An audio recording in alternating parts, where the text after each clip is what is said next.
কান্দ কেন কান্দ? এমন কি গুনাহ করেছো?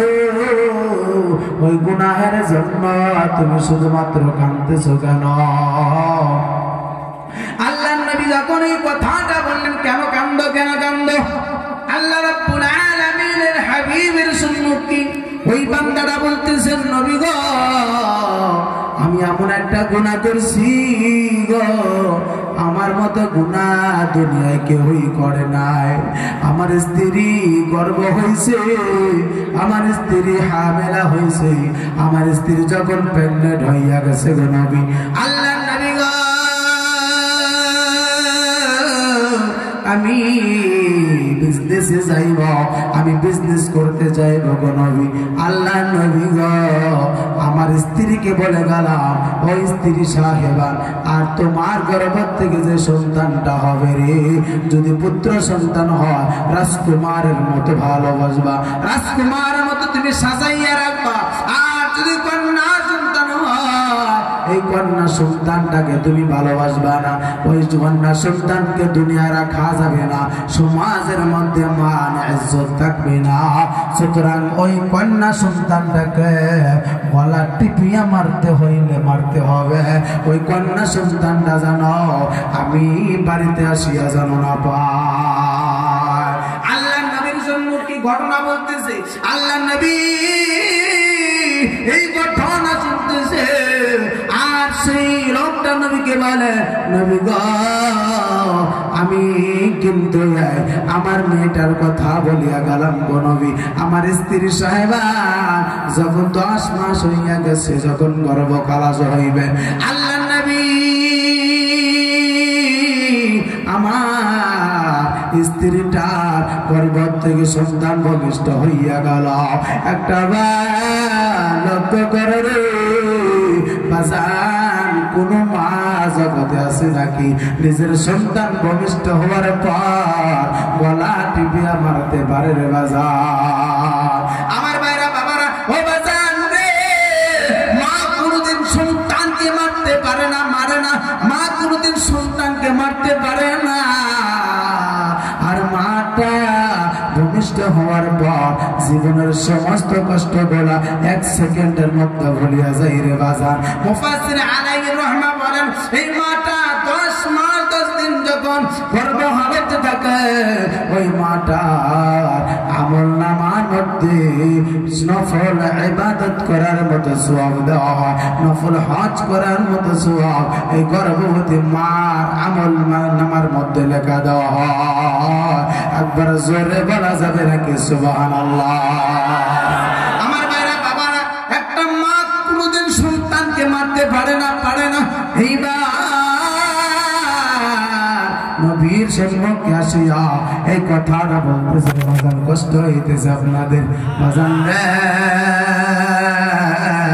নবীজির সাহাবী এই কথাটা বলতেছে, বলতে বলতে গো নবীজির সামনে বলতেছেন, নবী গো, আমার স্ত্রীকে এই সন্তানটাকে যখন মারতে বললাম, আমার স্ত্রী মারে না, আমার স্ত্রী আমার কানে কানে বলেন, স্ত্রী আমি হইয়া স্বামী গো, আপনাকে বলতে চাই, বলতে চাই, আপনার পেটে যদি সন্তান হইতো, আপনি কোনদিন ওই সন্তানটাকে মারতে পারতেন না গো, আমার জায়গার মধ্যে আপনি থাকলে সহ্য করতে পারতেন না।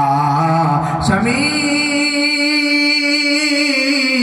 আমি সহ্য করতে পারি নাই, আমার এই সন্তানটাকে মারি নাই, আমার কন্যা সন্তান ভূমিষ্ঠ হইল, কিন্তু আমি দেখলাম আপনার চেহারার সঙ্গে এই কন্যার চেহারাটার মিল খায়, এই জন্য গো নবী আমার স্ত্রী কন্যাটাকে মারে না, এত ভালোবাসতো, আমার চেহারার সঙ্গে আর আমার পেটের সঙ্গে এই চেহারাটা এত সুন্দর মিল খাইতো, এই জন্য আমার স্ত্রী কন্যাটাকে মারে নাই। পৃথিবীর কোন মা নিজের সন্তানকে গলা টিপিয়া প্রথম দিন মারতে পারে না রে বাজার।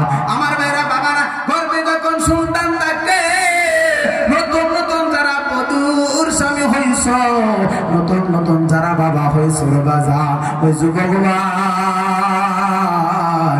একবার কলিজার মধ্যে হাত দিয়া দেখো রে বাবা, একবার কলিজার মধ্যে হাত দিয়া দেখো, তোমার স্ত্রী যখন প্রথম গর্ভবতী হয়, 2টা মাস চলিয়ে গেল, 3টা মাস চলিয়ে গেল, আর তোমার স্ত্রী হাঁটতে পারে না, বসতে পারে না, আবার কিন্তু শুইতে পারে না। যখন স্ত্রীটা সন্ধ্যার পরে যখন শুইতে যায় রে বাবা, কিন্তু বাবারা সারাদিন কাজ করে, কষ্ট করে, রোজগার করে, ক্লান্ত হইয়া বাড়িতে ফিরে না নাই বাবা। ওই স্বামীটা যখন বিছানার মধ্যে চলে যায় রে বাজার, আমার ভাইরা বাবারা, ওই স্বামীটা কি সুন্দর বালিশ দিয়া স্ত্রীটা ঘুমায়, ঘুম বানাইয়া দেয়, আর স্বামীটা এমন ভাবে ঘুমায়, স্বামীটা সারাটা রাত ঘুমড়ায়, ঘুম পাড়ে, কিন্তু স্ত্রী কোন হালতে থাকে এই খবরটা নেওয়ার মতো সময় থাকে না, কারণ স্ত্রীর জন্য সারাটা দিন কর্ম করেছে, ক্লান্ত হয়েছে, ঠিক না না? আমার ভাইরা বাবারা, এই স্বামীটা ঘুমায়, ঘুমাইয়া যাওয়ার পর এই মা, পৃথিবীর সমস্ত মা এইরকম হয় রে বাজার, একবার বিছনায় শুইতে যায় আর শুইতে পারে না, শুইতে পারে না, ডান কাইতে হইলে হইতে পারে না, আবার বাম কাইতে হইতে চাইলে হইতে পারে না, আবার উঠিয়া বসে, আবার জমিনের মধ্যে নামিয়া পড়ে, খাটের থেকে যখন মাজলার মধ্যে নামে গো, আবার ওই মাজলার মধ্যে বসতে পারে না, আবার কিছুক্ষণ হাঁটাহাঁটি করে। ও পৃথিবীর বান্দারা, ও মুসলমান ভাইরা, ও বরপেটা ডিস্ট্রিক্টের বাসা, একবার লক্ষ্য করে দেখো, ওই মাটা যাইয়া ওই হলের সঙ্গে হাতটা ধরে, হলের সঙ্গে হাতটা ধরিয়া একবার বেকা হইয়া যায়, আবার সিধা হয়, আবার কিন্তু বসিয়া বিষটা ওঠার পরে মাটা কত কষ্ট করিয়া পেটটা জাতিয়া ধরে, চিপটা কামড়ায়া, ঠোঁট কামড়ায়া মা বিষ বেদনা গুলো সহ্য করে, এত কষ্ট করার পর সকালবেলা রান্না করিয়া স্বামীকে কাজে পাঠাইয়া দেয়, একটা দিন পর্যন্ত স্বামীর কথার সঙ্গে কথা বলে না। আমার মা এইরকম সবর করিয়া সন্তানটাকে পেটের মধ্যে যত্ন করিয়া রাখে। একটা জায়গায় যাইতে মন চাইলে যাই না, খালার বাড়িতে যাইতে মন চায় যাই না, মামির বাড়িতে যাইতে মন চায়, মামার বাড়িতে যাইতে মন চায় যায় না, বাবার বাড়িতে যাইতে মন চায় কিন্তু যায় না। এই সন্তানটা গাড়ির মধ্যে গেলে ঝাঁকি লাগিয়া যেন মরিয়া যায় নাকি, আবার রাস্তাঘাটের মধ্যে কোন শয়তানের আসর পড়বে নাকি, এই জন্য মাটা ওই রাস্তা দিয়ে আগমন পর্যন্ত করে না, যত সম্ভব বাড়ির চার দুয়ারের ভিতরে থাকার চেষ্টা করে। একবার জোরে বলেন কথা ঠিক কিনা? আমার ভাইরা বাবারা, আল্লাহর নবী মুহাম্মদ রাসূলুল্লাহর কাছে একজন সাহাবা গেলেন, ইলা রাজুলুন ইলা রাসূলিল্লাহ, জাআ রাজুলুন ইলা রাসূলিল্লাহ সাল্লাল্লাহু আলাইহি ওয়াসাল্লাম। আল্লাহর নবীর কাছে একজন সাহাবা চলে গেলেন, আল্লাহর নবীকে বললেন, নবী গো, মান আহাব্বুন নাস বিহুসনি সাহাবাতি, আমি খেদমত করব, আমি ভালোবাসবো, আমি তাবেদারি করব, ও নবী গো, আপনি বলিয়ে দেন আমি কার খেদমত করব, আমি কার তাবেদারি করব গো মা? ও হুজুর, আমার কি তাবেদারি নেওয়ার মতো উপযুক্ত? আল্লাহর নবী বললেন,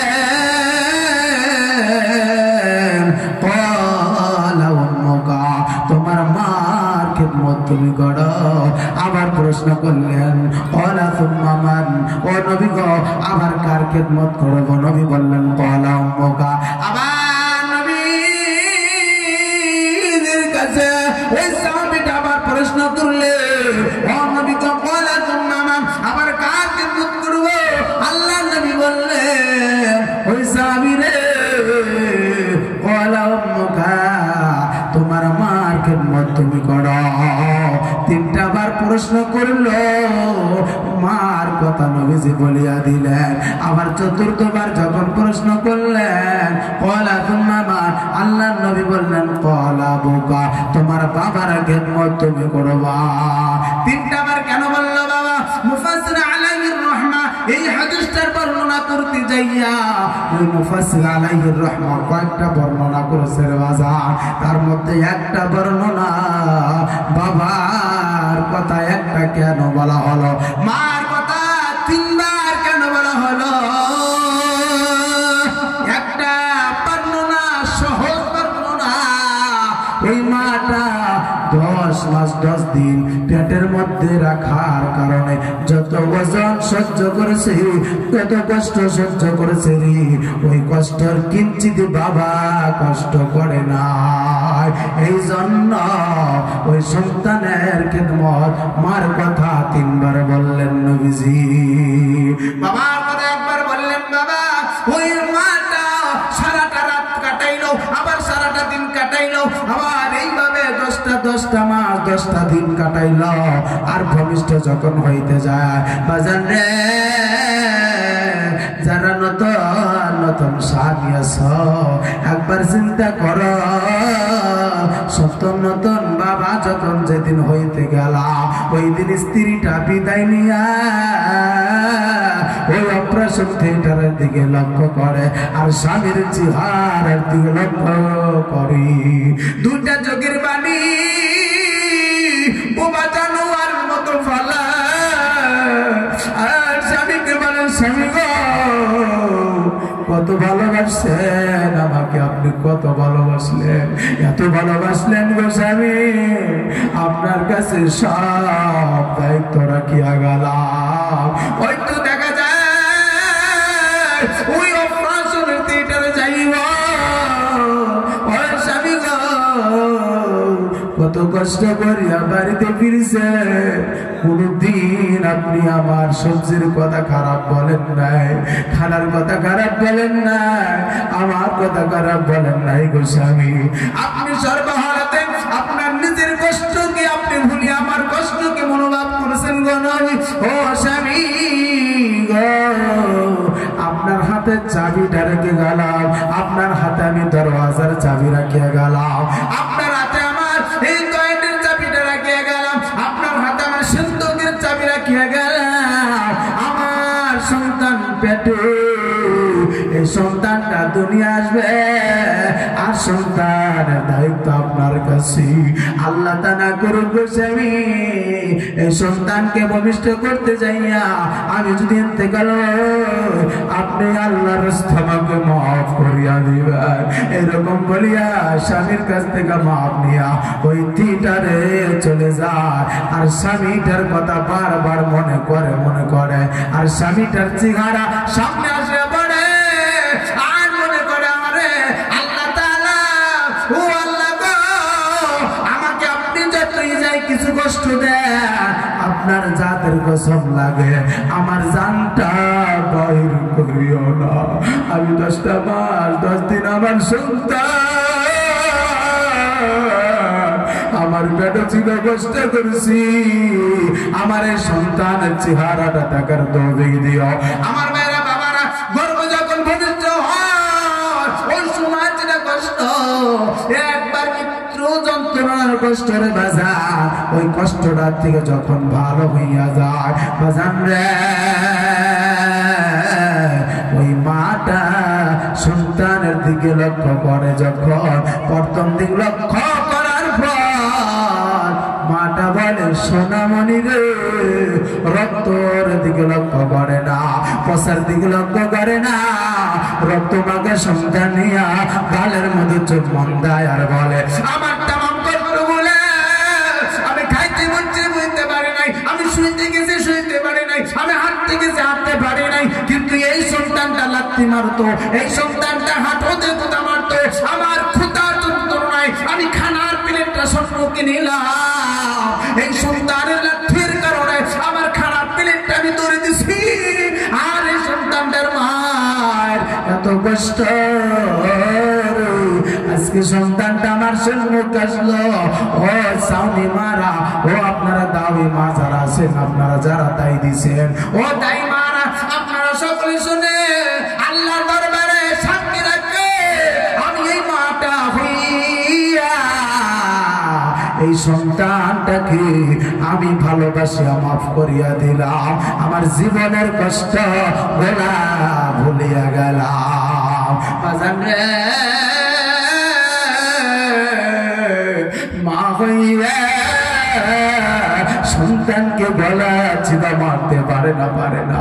আল্লাহর নবীর কাছে যাবি, যার নাম ছিল দাহিয়াতুল কলবি, নবীর দরবারে যাইয়া কলেমাটা পড়িয়া লইলেন। ওই জাহেলিয়াতের যুগে জামানায় ওই মেয়েটাকে চাপা মাটি দিয়ে মারছিল রে বাবা।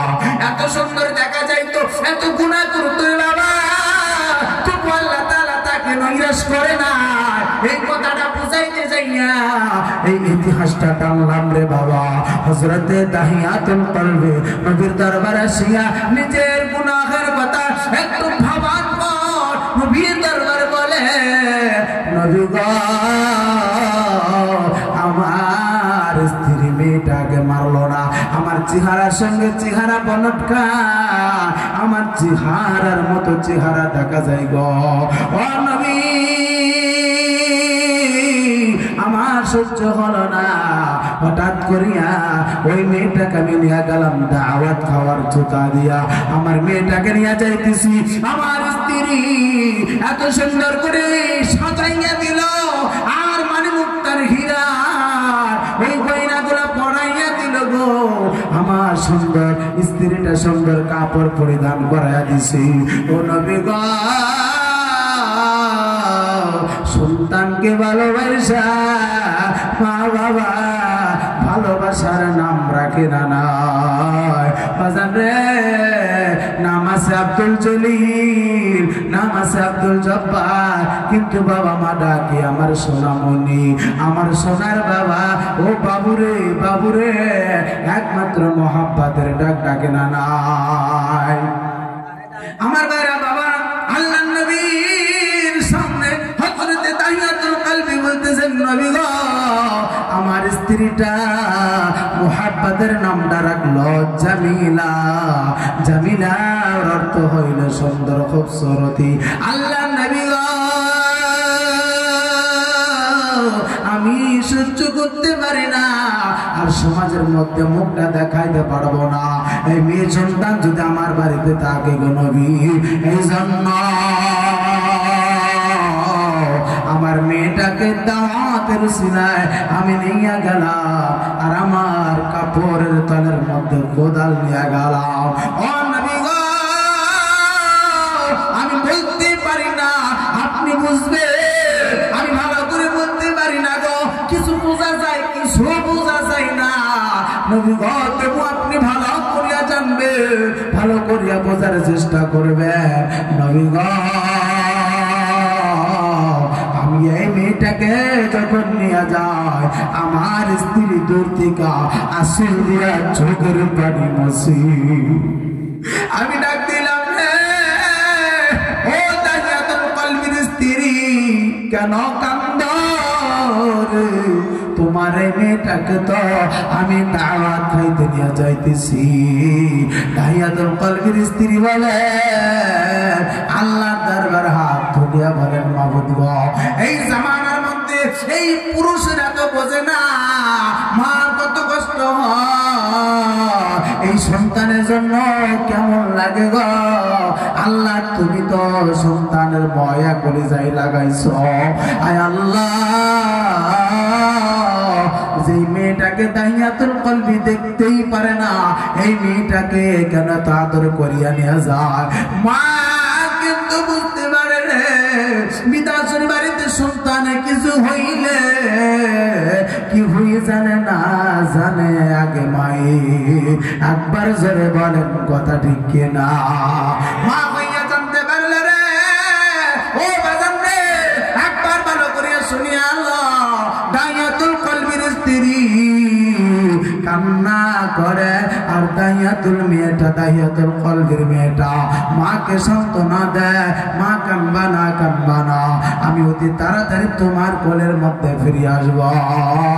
দাহিয়াতুল কলবির স্ত্রী বলে, ও বেটি রে তোকে আমি আল্লাহর রাস্তায় ছাড়িয়ে দিলাম, আমি কিন্তু কলিজাটা কেমন যেন হইয়া গেল, আমি আমাকে কন্ট্রোল করতে পারি না রে।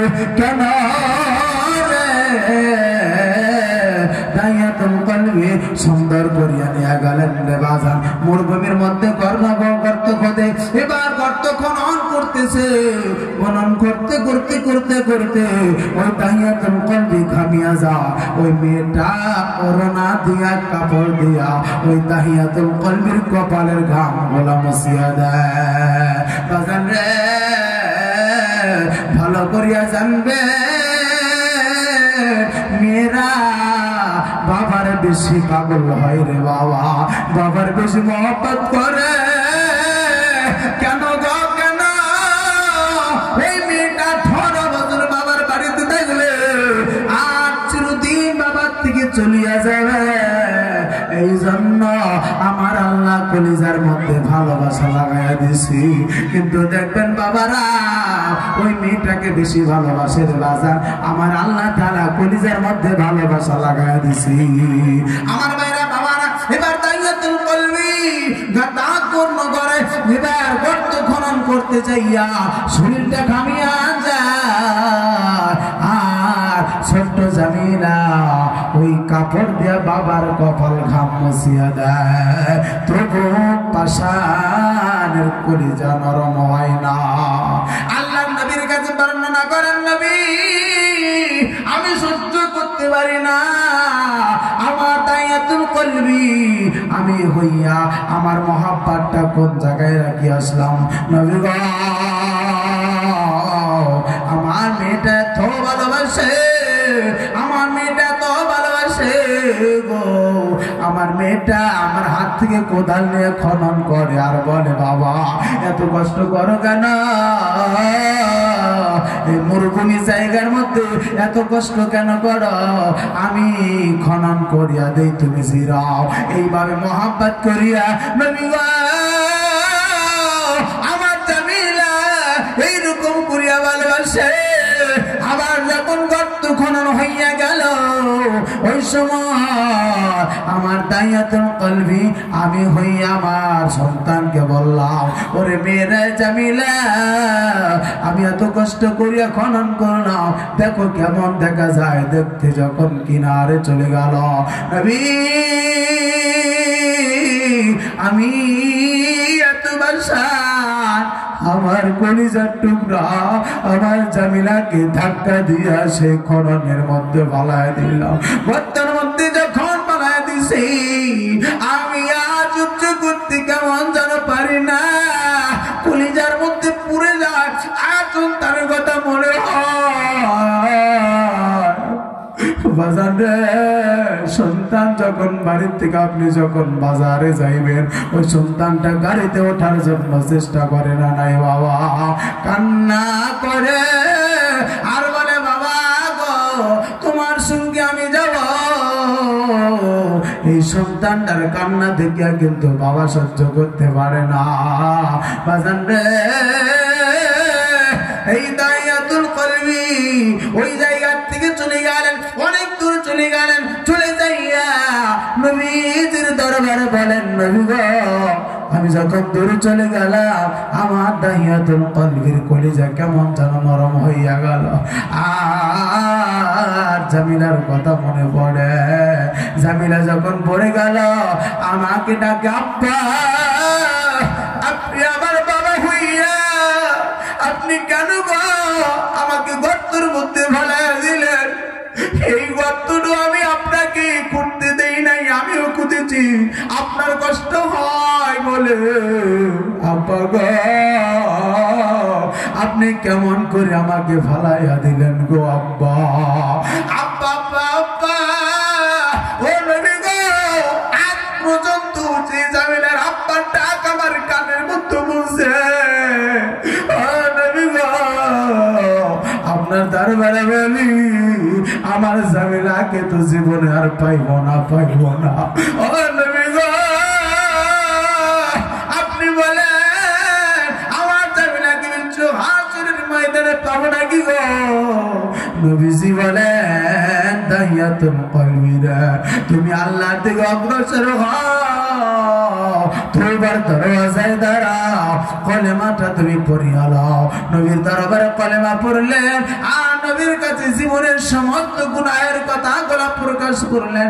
আর নবীর দরবারে যাইয়া দাহিয়াতুল কলবি এবার মাপ পাইলেন। হাদিসের মধ্যে আছে দাহিয়াতুল কলবি গুনাহটা মাফ করার জন্য জামিনাকে যে হত্যা করেছি এই কথাটার দিকে লক্ষ্য করিয়া দাহিয়াতুল কলবি লম্বা লম্বা সিজদা করতো, লম্বা লম্বা কিয়াম করতো, লম্বা লম্বা তিনি সিজদার মধ্যে আল্লাহ দরবারে কান দিয়া চোখের পানি ঝরাইয়া দিত আর আল্লাহকে বলতো, মাবুদ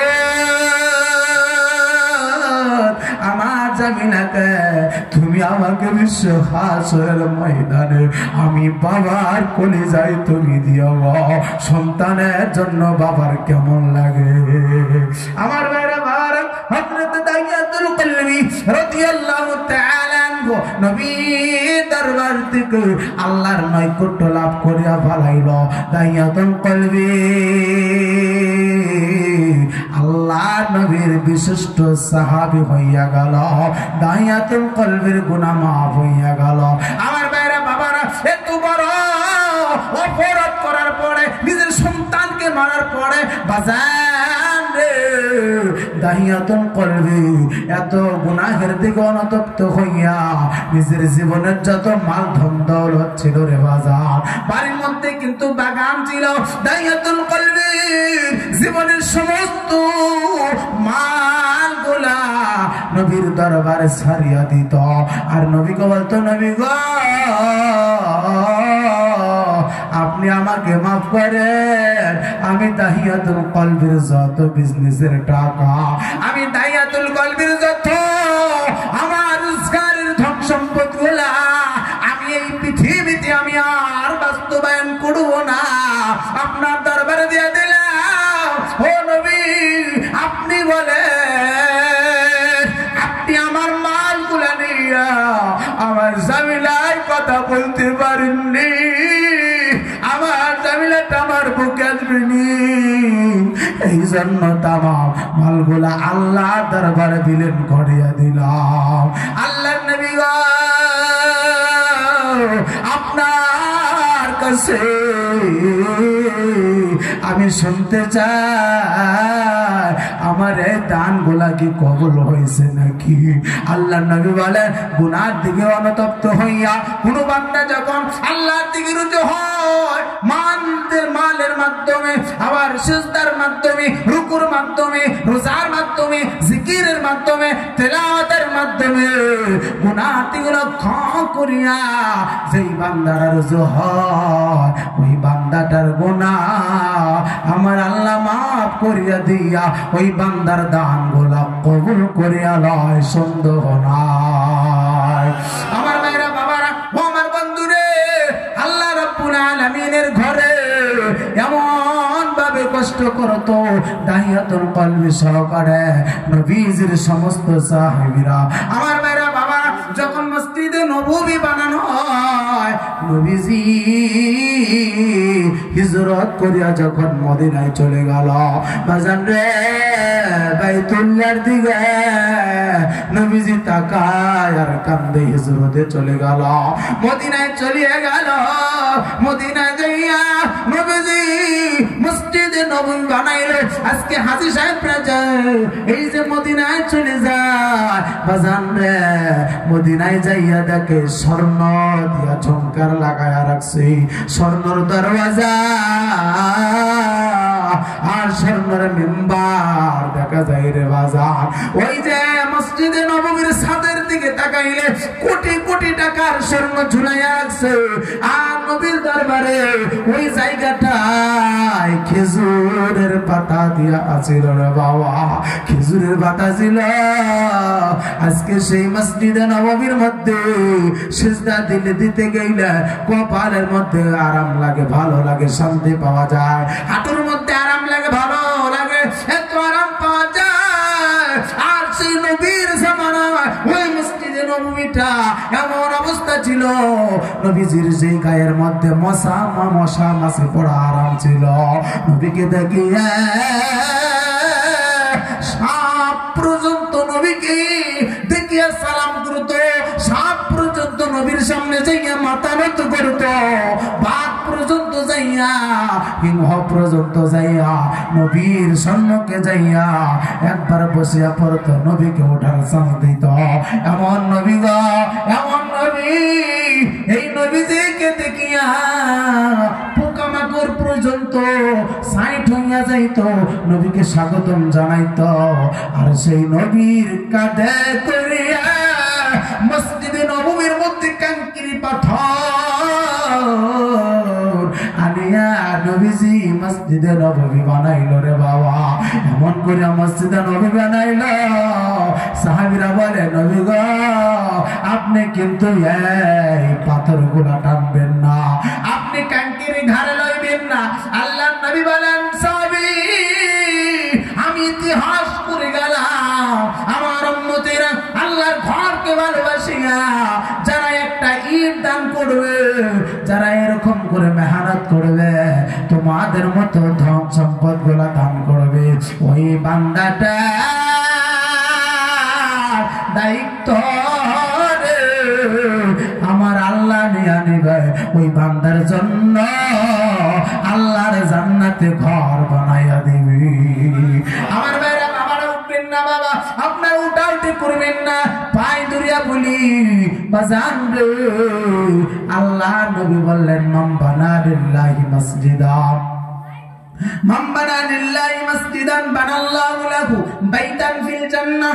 যেই বান্দাটা মসজিদ বানাইলো, মসজিদ নির্মাণ করলো, একটা ঈদ দান করেছে, ওই বান্দাটার নামে আল্লাহর জান্নাতের মধ্যে ঘর বানানো হয়। বাজান রে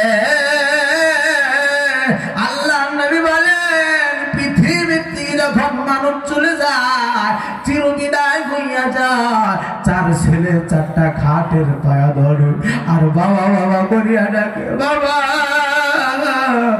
আমাদেরকে লালন পালন করিয়া কেমন করিয়া একা একা রাখিয়া যাইতেছ, বাবা গো তুমি তো চলিয়া গেলা, আমরা কাকে বাবা বলবো, কোন জায়গায় বাবা পাবো না।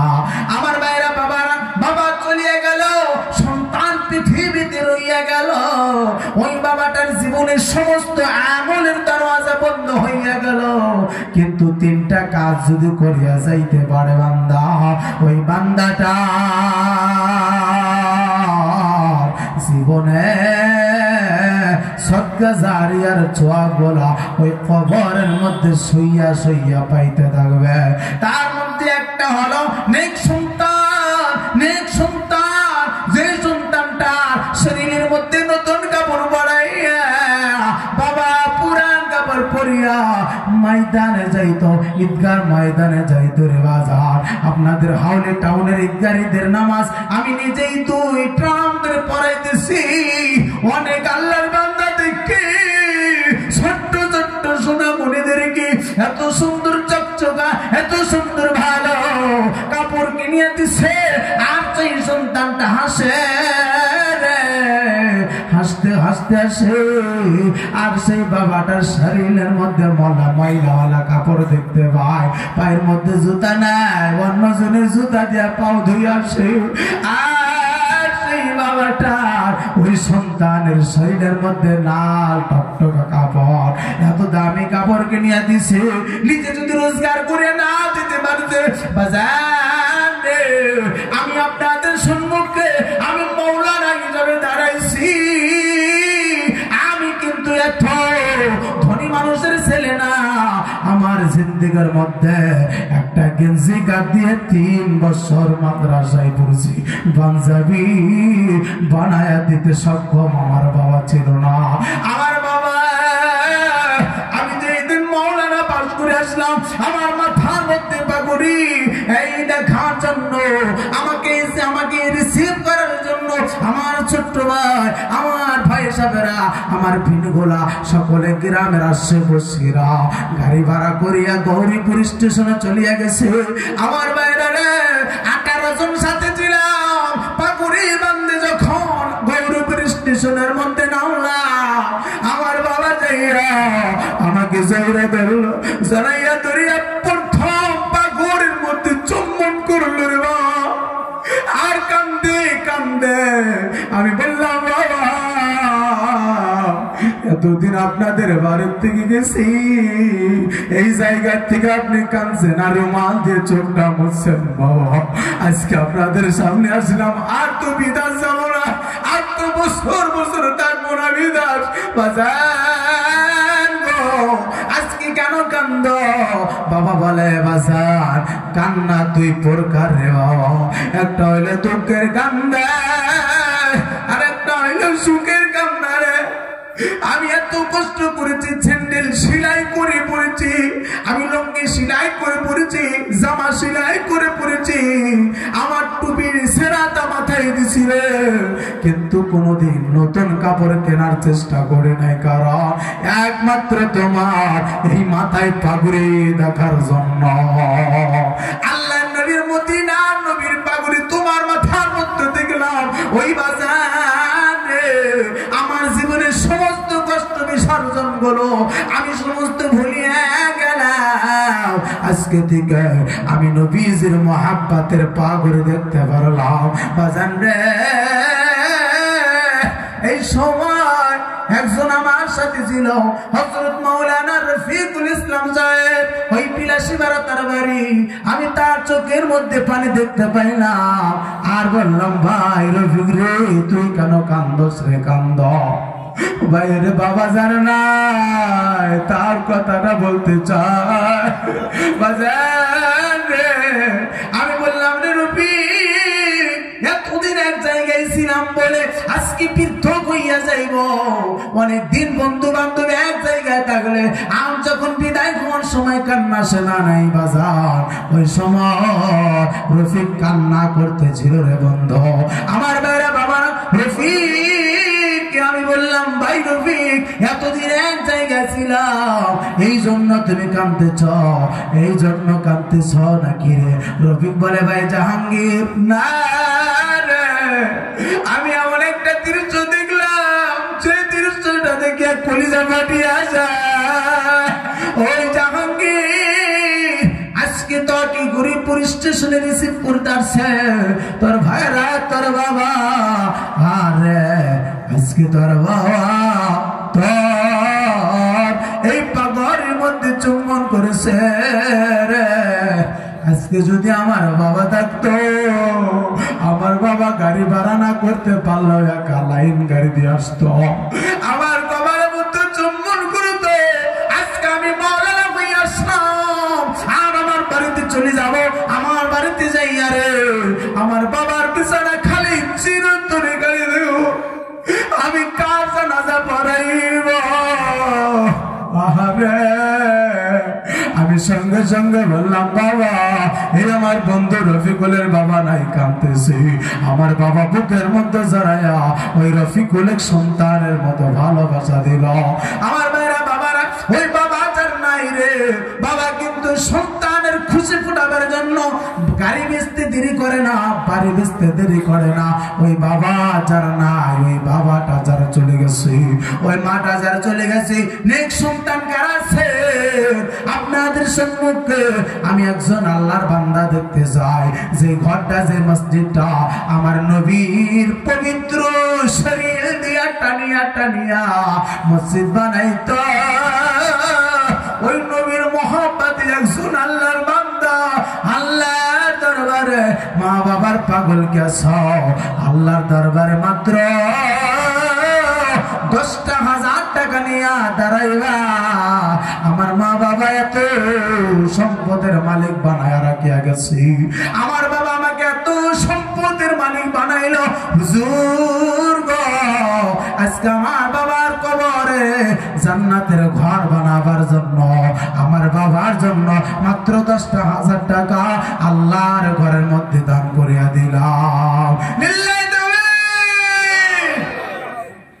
ভাইরা দুইটা বাজান ভাই, বড় ভাই দুইটা ভাই আসো আমার বগলা, আমি মুসাফা করবো আপনাদের সাথে। ম্যাকম্যান ভাই আওয়াজটা বেশি দাও না, কমে যায় কা। আমার বন্ধু ভাইরা, বড় ভাই আপনার নামটা কি? আব্দুল করিম। বাবার নাম আপনার নাম?